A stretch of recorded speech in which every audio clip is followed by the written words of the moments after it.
Good evening. मुझे उम्मीद है आप सब बहुत अच्छे होंगे। जैसा कि आपका अपना YouTube channel RRM exam India में बहुत स्वागत है। मैं आज आपके लिए एक टॉपिक लेकर आया हूँ। वैसे मैंने पुराना वीडियो में आपके लिए डाल दिया हूँ, बशर्ते मुझे ऐसा लगा कि वो पुराना हो गया, थोड़ा एक नया अपडेटिंग आपके बीच में लाने का प्रयास। क्योंकि अब जो पढ़ाई होनी चाहिए लोग देखते हैं, मेहनत कम करना चाहते हैं और कंटेंट बहुत मजबूत वो चाहते हैं जो बताया जाए वही है, प्रयास यही रहा मेरा। आज के वीडियो में गाइस आप ये सीखेंगे कि बहुत कम समय में आप बहुत कुछ सीखने वाले, जहां से आपको ज़्यादा नहीं लेकिन 7 से 10 क्वेश्चंस या 7 से 8 क्वेश्चंस के करीब यहाँ से टॉपिक से आएगा। हिंदी में अगर आप दे रहे हैं एग्जाम में तो आना तय है गाइस, इतना समझ लीजिएगा।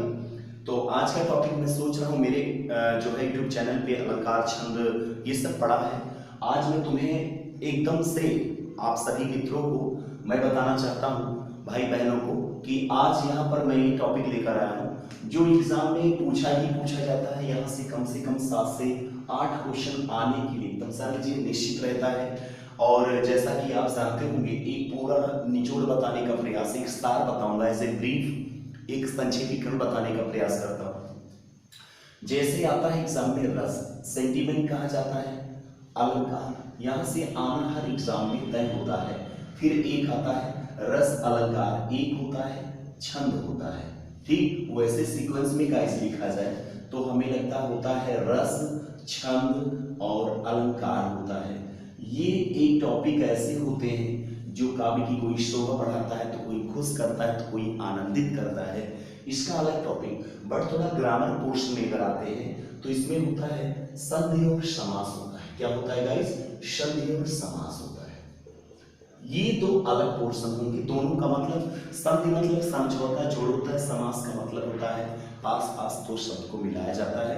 अनुचित या बातें किया जाए, गौड़ या प्रधान शब्दों को लुप्त या विलुप्त करके मुख्य मुख्य शब्दों को पास कर देने से समास बनता है।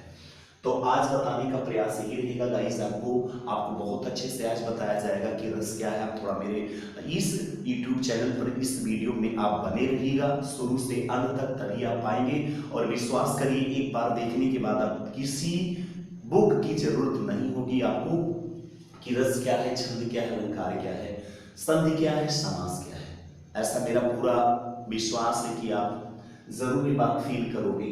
तो आइए शुरू करते हैं गाइस। रस क्या है, छंद क्या, अलंकार क्या है, शब्द क्या है, छोटा छोटा ऐसे एग्जांपल के साथ बताने का प्रयास करूंगा। चलिए एक एक करके टॉपिक हम खत्म करना चाहते हैं गाइस।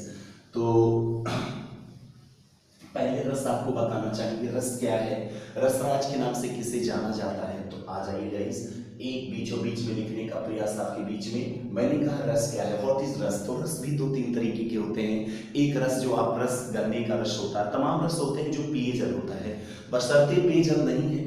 यहाँ रस का मतलब होता है, कहते हैं कोई चीज में बड़ा रस था, बहुत आनंद आया, यानी मजा को, आनंद को, खुश को कहा जाता है, रस कहा जाता है। तो गाइस यहाँ पर बातें की जाए तो रस का मुख्य मुख्य जो है शब्द होता है जिसका आशय होता है आनंद होता है। क्या होता है गाइस? आनंद होता है।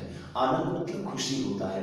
रस संप्रदाय के जो प्रवर्तक माने जाते हैं, क्या है गाइस? ये प्रवर्तक माने जाते हैं, उन्हें भरत मुनि कहा जाता है। क्या कहा जाता है गाइस? भरत मुनि कहा जाता है। एक छोटा सा ब्रीफ देना चाहते हैं, वनडे एग्जाम से जितने भी पेपर्स होते हैं आपकी उत्तर प्रदेश सरकार कराती है, गवर्नमेंट, या फिर बीपीएससी यानी हिंदी अगर कहीं आता तो वनडे एग्जाम में आपसे क्वेश्चंस पूछे जाते हैं। तो प्रवर्तक कौन है गाइस? भरत मुनि माना जाता है, आचार्य भरत मुनि कहा जाता है।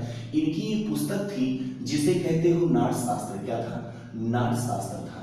गाइस समझने का प्रयास करिएगा मेरी बातों को। एक होता है काव्य से, एक होता है नाट्य से। तो एक नाटक और काव्य को देखने सुनने या उसमें जो हम आनंद का अनुभूति करते हैं उसी को रस कहा जाता है।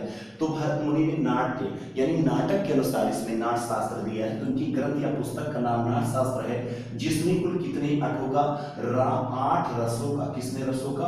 8 रसों का उल्लेख किया गया है। कितने रसों का? 8 रसों का उल्लेख किया गया है। अगर बातें किया जाए तो इसे आत्मा की संज्ञा दी गई है। किसकी? काव्य की आत्मा की संज्ञा दी गई है। इसे काव्य की आत्मा कहा जाता है, द हार्ट ऑफ काव्य कहा जाता है, यानी आत्मा कहा जाता है, पुरुष जिसे कहते हो। और ये किसने कहा? आचार्य रामचंद्र शुक्ल ने कहा था। कौन सा कहा था भैया? आचार्य रामचंद्र शुक्ल, रामचंद्र शुक्ल जी ने कहा था। रामचंद्र शुक्ल जी ने कहा था। तो रस का आशय आप समझ गए होंगे गाइस, आनंद होता है। रस संप्रदाय के प्रवर्तक भरत मुनि को माना जाता है और भरत मुनि की पुस्तक या ग्रंथ का नाम नाट्यशास्त्र है, जिसमें कुल कितने रसों का उल्लेख है गाइस? 8 रसों का उल्लेख है। कितने रसों का? 8 रसों का उल्लेख किया गया है। रस अगर देखा जाए तो आचार्य भामा अलंकारवादी, अलंकार संप्रदाय के प्रवर्तक माने जाते हैं, जनक माने जाते हैं। तो उन्होंने अपने मुख से ही बता दिया था अलंकार को ही काव्य का आत्मा कहा जाता। बट आत्मा कहीं बाहर की बातें नहीं होती, ऐसे फीलिंग होता है, चित्त या मन में होता है, जो दिल धड़कन कहते हो, अंदर की बात होती है। उसीलिए आत्मा का संज्ञा रस, रस जो होता है आनंद होता है, ये जो हम फील करते हैं, अनुभूत कहते हैं। इसलिए आचार्य रामचंद्र शुक्ल ने रस को काव्य की आत्मा की संज्ञा दी, जो आज तक प्रमाणित है, अथेंटिक चीजें हैं, इसे प्रमाणित पाया गया है, जबकि मान्यता इसे मिला है, उसे मान्यता नहीं मिला था गाइस। तो आत्मा की संज्ञा किसने? आचार्य रामचंद्र शुक्ल ने दिया है। अब बातें आती है रस। तो रस इस सूक्त में, नाट्यशास्त्र में गाइस एक सूक्त मिला था, ऐसे फार्मूला जिसे कहते हो। तो इसमें भरत मुनि जी ने ये लिखा था कि विभावानुभाव, विभावानुभाव, ये कहते हैं विभावानुभाव, व्यभिचारी भाव, व्यभिचारी भाव, संयोग दृश्य निष्पत्त्या, संयोग दृश्य निष्पत्त्या, निष्पत्त्या, ये संस्कृत वर्ड भी था। इनकी इसमें कोटेशन पाएगा नाट्यशास्त्र में, कि नाट्यशास्त्र में पाया गया कि विभाव अनुभाव व्यभिचारी भाव के संयोग से रस की उत्पत्ति या निष्पत्ति होती है। किसके कारण? भरत मुनि, आचार्य भरत मुनि के कारण। इन्होंने बताया कि विभाव अनुभाव व्यभिचारी भाव को संचारी भाव कहते हैं, जिनके संयोग से रस बनता है, इनके संयोग से या योग से रस की उत्पत्ति होती है। बातें आती है, उसी को लास्ट में अंग मान लिया जाता है गाइस। तो हमें लगता है अंगों की जो संख्या होती है उसे 4 माना जाता है। कितना माना जाता है गाइस? 4 माना जाता है। कितना माना जाता है? 4 माना जाता है।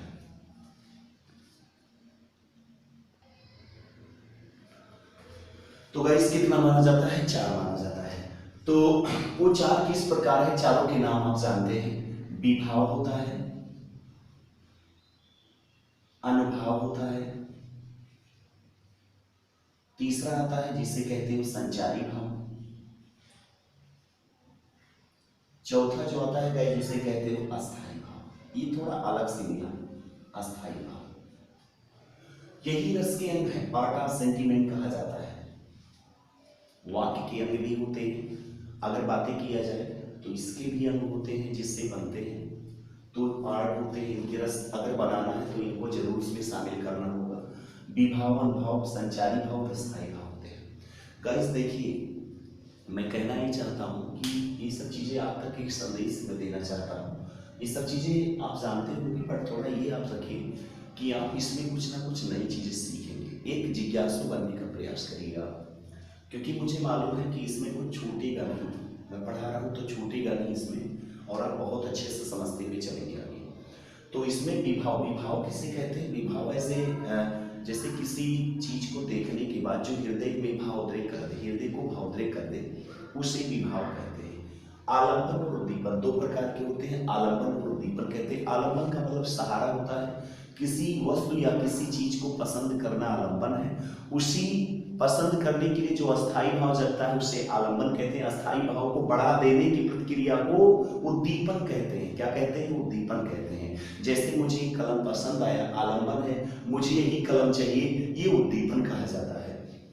अनुभाव शब्द होता है, जब विभाव के बाद अनुभाव की क्रिया प्रतिक्रिया होती है तो अनुभाव में कहा जाता है मनोगत भाव को शरीर के विकार के आधार पे बताने का प्रयास क्या कहलाता है? अनुभाव कहलाता है।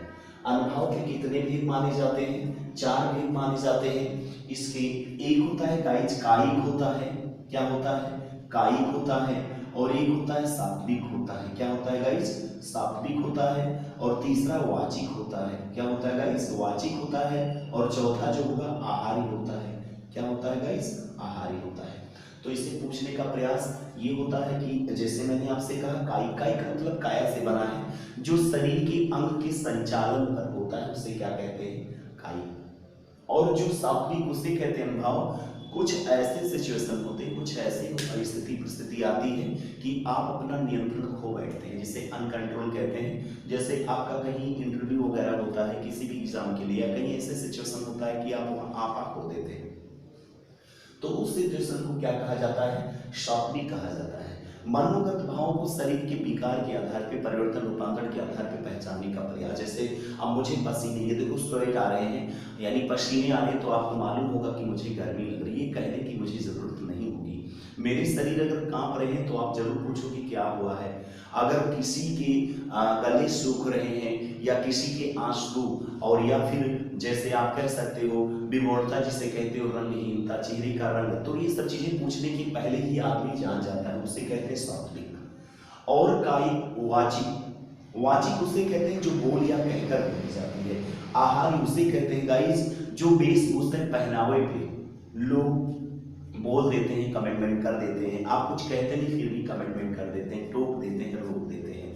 तो ये सब चीजें क्रिया प्रतिक्रिया जो होती है गाइस क्या होती है? अनुभव होती है। शॉर्टली की कितनी संख्या होती है? 8 मानी जाती है।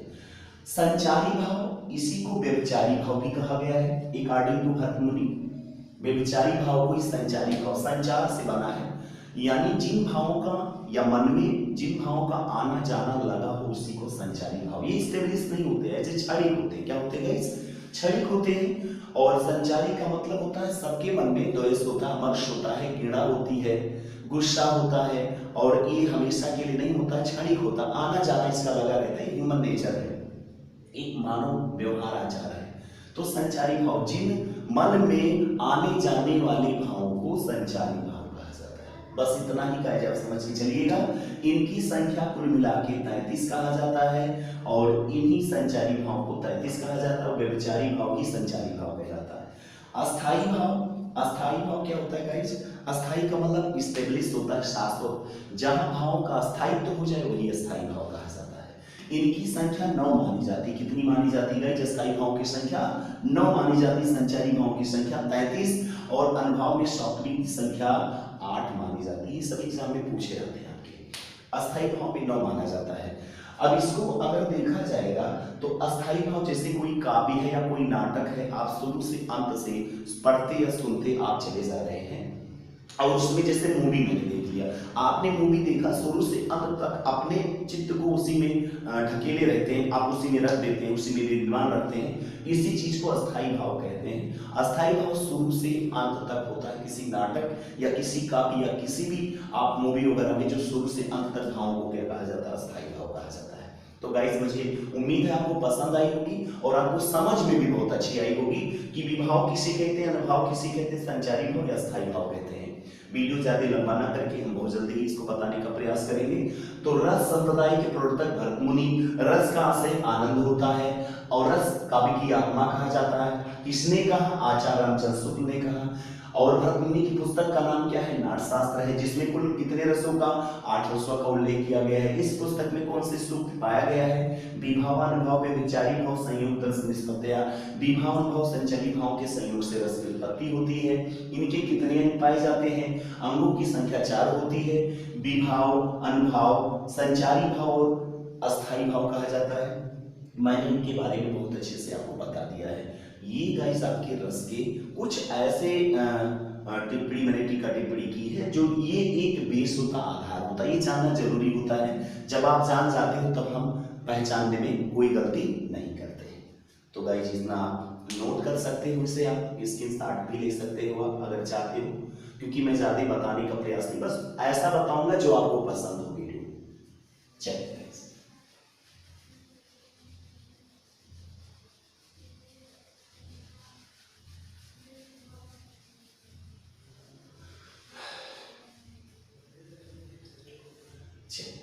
अब यहां पर आता है कि रस के भेद आता है। क्या आता है गाइस? रस के भेद आता है। भेद बोलो चाहे प्रकार बोलो, कि रस के प्रकार कितने हैं? अंग 4 होते हैं, प्रकार कई होते हैं। अगर मुख्य रूप से पूछा तो 9 बताएंगे, अगर कुल रसों की संख्या पूछा तो 11 बताएंगे आप। भरतमुनि के कार्य पूछा तो 8 बताएंगे आप। अस्थाई भाव की संख्या 9 बताएंगे आप, और संचारी भाव की संख्या 33 बताएंगे। और अगर कहीं पूछ ले सात्विक यानी सात्विक अनुभाव की संख्या कितनी, तो 8 आप बताएंगे। तो तो चलते हैं इसी प्रकार। तो गाइस एक तरफ मैं चाहता हूं आप रस लिख लो, रसों के नाम, और एक तरफ अस्थाई भाव। तो पहला रस आता है श्रृंगार रस। श्रृंगार रस आता है। श्रृंगार रस का अस्थाई भाव गाइस रति होता है। क्या होता है? रति होता है, जिसे प्रेम कहते हो, इसे प्रेम कहते हो। फिर करुण रस आता है। करुण रस आता है। करुण रस का अस्थाई भाव शोक होता है। क्या होता है गाइस? शोक होता है। करुण के बाद आता है हास रस आता है। हास रस। हास रस का अस्थाई भाव हास होता है। इसके बाद बीरस आता है। बीरस का अस्थाई भाव उत्साह होता है। क्या होता है गाइस? उत्साह होता है। फिर इसके बाद आता है बीभत्स रस। बीभत्स रस, इसका जुगुप्सा होता है। क्या होता है गाइस? जुगुप्सा होता है, और इसी को आप घृणा भी कह सकते हो, और इसी को आप निंदा भी कह सकते हो। ठीक। इसके बाद आता है भयानक। क्या आता है गाइस? भयानक आता है। भयानक क्या आता है गाइस? भयानक आता है। इसका अस्थाई भाव देखा जाए तो भय होता है। भय बोले तो डर होता है, जो सबके चित्त या मन में होता है। और भयानक के बाद आता है गाइस, अगर देखा जाए तो इसी में 1 2 3 4 5 6 हो गए। तो इसी में आता है गाइस एक आपका जिसे कहते हो रौद्र रस। क्या कहते हैं? रौद्र रस, जिसका अस्थाई भाव क्रोध होता है। और लास्ट में जो आता है इसके बाद 8वां भरतमुनि के कार्डिंग चल रहा है, इसके बाद आएगा अद्भुत रस। क्या आता है? अद्भुत रस आता है। अद्भुत रस का अस्थाई होता है विस्मय होता है। क्या होता है? विस्मय है, इसी को कहते हो आश्चर्य कहते हो। क्या कहते हो गाइस? आश्चर्य कहते हो। यही वो 8 है रस जो भरतमुनि ने अपने नाट्यशास्त्र में उल्लेख किया है। इसके बाद 9 रस शांत रस आता है। शांत रस, जिसका अस्थाई भाव निर्वेद होता है। क्या होता है गाइस? निर्वेद होता है। और जो 10वां रस होता है उसे वात्सल रस कहते हैं। वात्सल रस का अस्थाई भाव वात्सल्यता होता है, या इसी को स्नेह कहते हो, या ममता कहते हो। लास्ट जो आएगा गाइस, जिसे कहते हो भक्ति रस। क्या कहते हो? भक्ति। इसका होता है अनुराग। क्या होता है गाइस? अनुराग। अनुराग होता है। तो एक बार इसे अच्छे से आप नोट कर सकते हो, समझ सकते हो कि एक तरफ रसों का नाम दिया गया, एक बार अस्थाई भाव की संख्या दी गई। क्या दी गई? अस्थाई भाव की संख्या दी गई है। श्रृंगार रस का अस्थाई भाव रति होता है। करुण रस का अस्थाई भाव शोक होता है। हास रस का अस्थाई भाव हास होता है। बीर रस का अस्थाई भाव उत्साह होता है। बीभत्स रस का अस्थाई भाव जिगुप्सा घृणा या निंदा होता है। भयानक रस का डर या भय होता है। रौद्र रस का क्रोध होता है। अद्भुत रस का विस्मय आश्चर्य होता है। शांत रस का निर्वेद होता है। वात्सल रस का वात्सलता स्नेह और ममता होता है। भक्ति रस का अनुराग होता है। बस अब ज्यादा समय नहीं, बस इसी में हम आपको इसके परिभाषा और इसके एग्जाम्पल एक दो हम बताते आपको चलेंगे। श्रृंगार रस अगर देखा जाए तो मुख्यतः 9 माने जाते हैं आपके शांत। कभी कभी एग्जाम में पूछता है से कौन सा 9 रस के अंतर्गत नहीं आता है, तो वात्सल्य और 10 ये 10वां ये 11वां हो जाता है, इसलिए दो नहीं आते। श्रृंगार रस, अब इसमें पूछा जाता है कौन सा राजा है कौन सा रानी है, तो समझने का प्रयास करिएगा। श्रृंगार रस, वैसे तो आचार्य अभिनव गुप्त ने शांत रस को सर्वश्रेष्ठ रस मानना है रसराज। उन्होंने कहा जीवन में शांत होना बहुत ही जरूरी होता है, एक बैरागी की ओर एक निर्वेद की ओर ले जाता है। जबकि आचार्य भोजराज ने उन्होंने कहा कि रति नहीं प्रेम नहीं तो संसार में कुछ नहीं, इसलिए श्रृंगार रस को उन्होंने सर्वश्रेष्ठ या रसों का राजा या रसराज के नाम से जाना है। जो मान्यता किसे मिला? श्रृंगार रस को मिला। और श्रृंगार रस के ही उपभेद में आते वात्सल्य और भक्ति रस। ये नायक नायिका स्त्री पुरुष और पत्नी का जो प्रेम उसे रति या प्रेम कहते हैं। और इसी का जो ये वात्सल्य और भक्ति रस होता है, तो वात्सल्य रस जब छोटे बालक और बालिकाओं के प्रति माँ बाप या उनसे सगे संबंधियों भाई बहन का जो प्रेम होता है एक दूसरे से, उसे वात्सल्य रस कहा जाता है।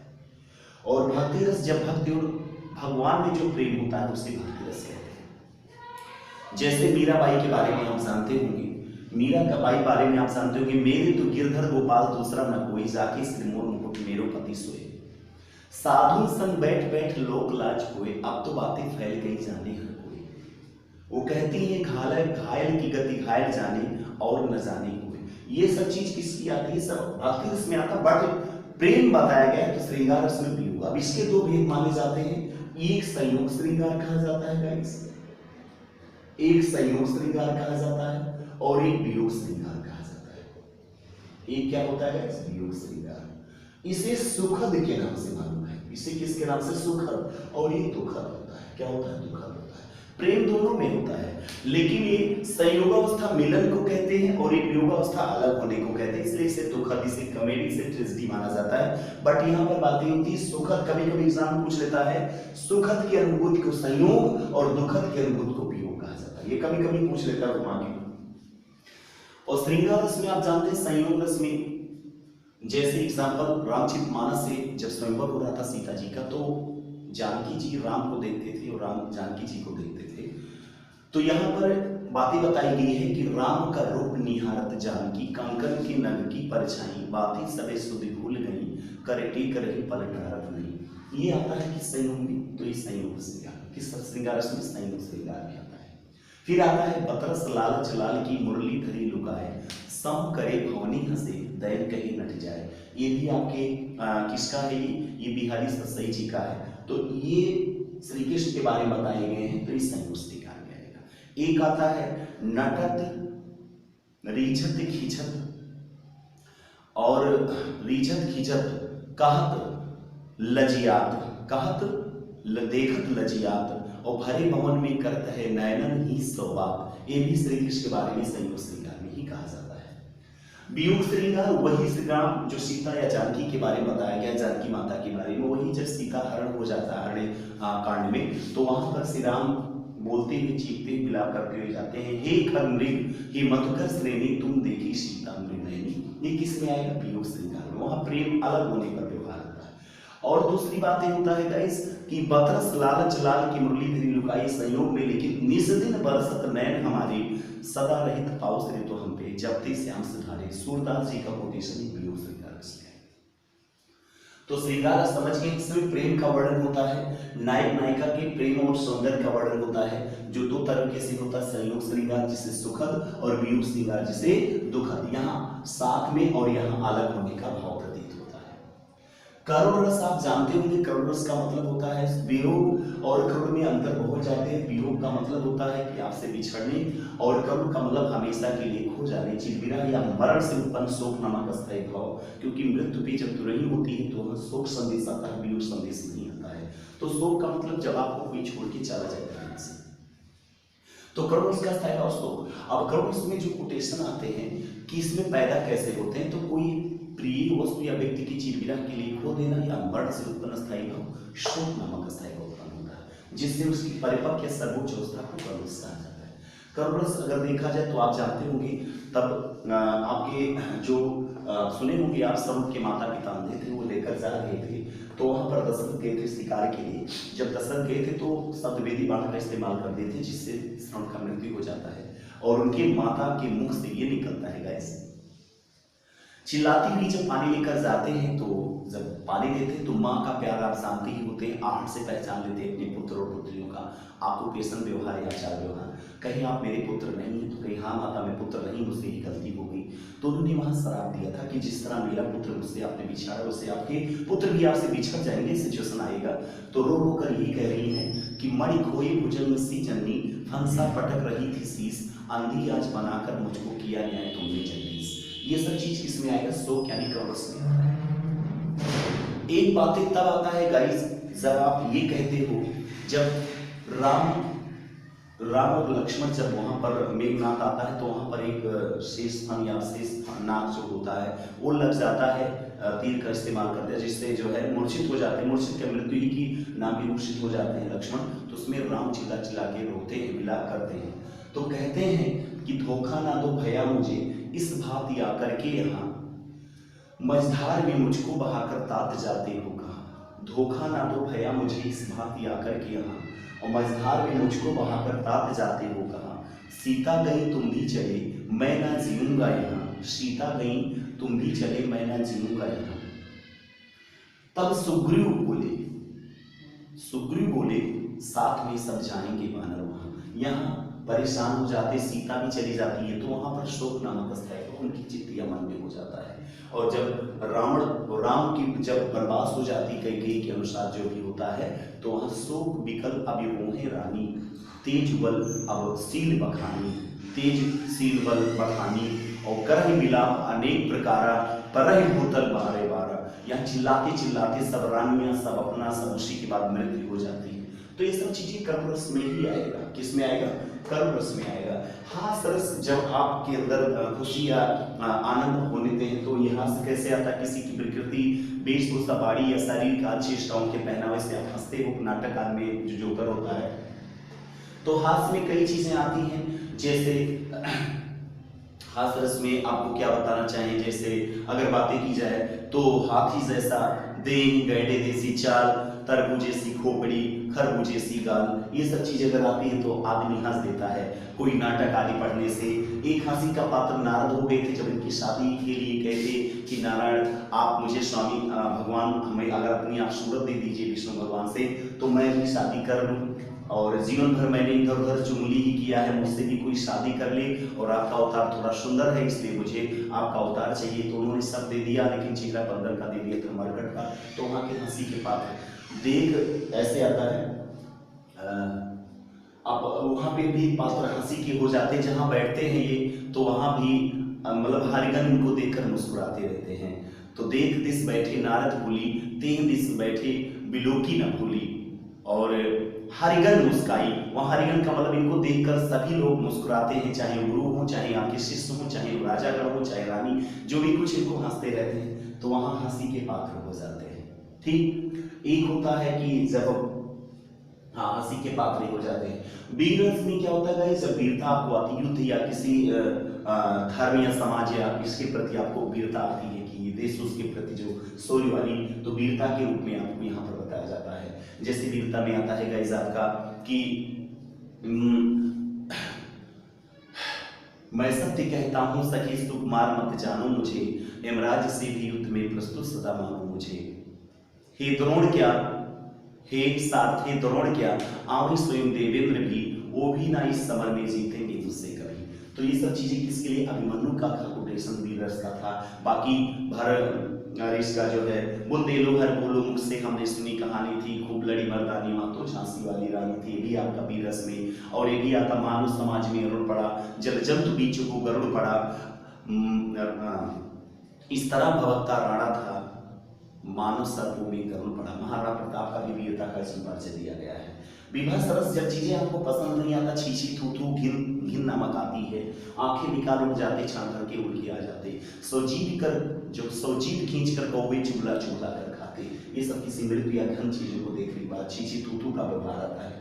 भयानक जब चीजें आपको डर लगता है कि एक और अजगर रहेला कि एक और मिलराए, बिकर बटोही बीच में परियों मूर्छा जाए, ये सब चीजें किसमें आएगा गाइस? बारी या डर में आता है। रौद्र रस जब आप क्रोधित हो जाते हैं, तब आपके मन से क्रोध आता है, नाराजगी आती है। जब आप कहते हैं उस काल मारे क्रोध के तन कांपने, उनका लगा मानो हवा के जोर से सोता हुआ सदर जगह। और एक बात आती, जब स्वयंवर में सभी राजा जब शादी विवाह नहीं कर पाते, और सॉरी धनुष नहीं उठा पाते, तो जनक बहुत ना परेशान हो जाते हैं। वो कहते हैं मेरी पुत्री वैसी कुमारी रह जाएगी, और यहाँ के तमाम प्रांत के राजा हैं, अधिकार है आपके इस राजाओं पर। तो उसी में लक्ष्मण और राम बैठे रहते हैं। लक्ष्मण तिरछा करके भौरी देखते हैं, तो गुस्सा आ जाता है। ये कहते हैं भगवान अगर आप आदेश दें तो अभी जनक को मैं सबक दे दूं, वो शायद हमें आपको पहचान नहीं रहे। तो उनके गुस्सा हमेशा पूरे रामायण में दिखाया गया है।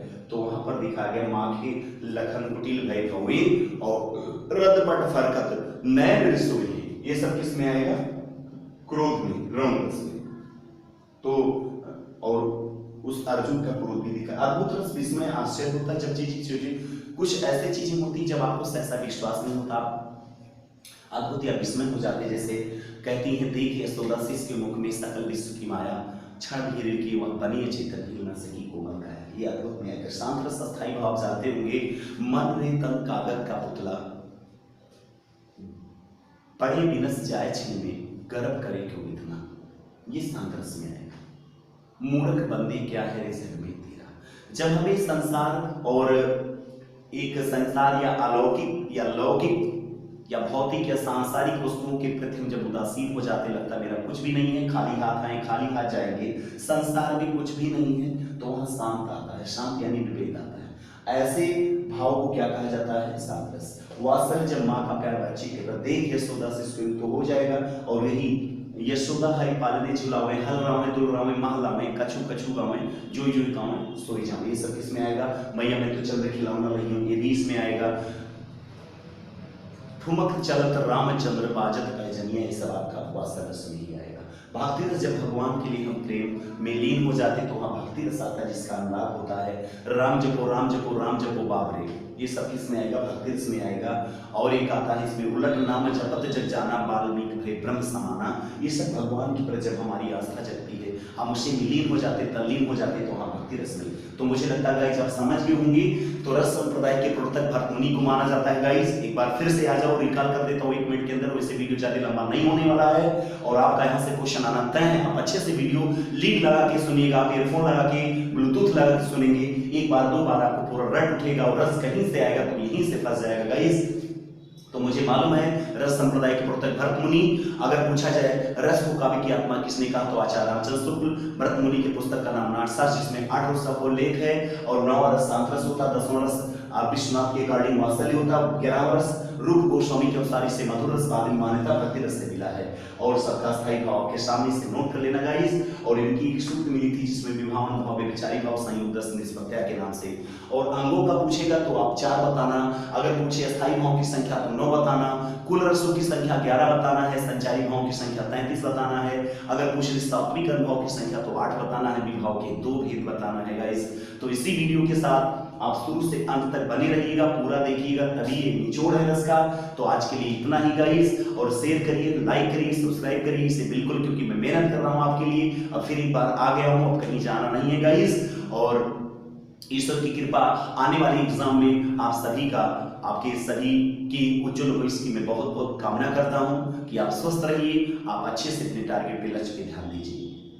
तो इसी वीडियो के साथ मैं विराम लेना चाहता हूं गाइस। तो फिर धन्यवाद।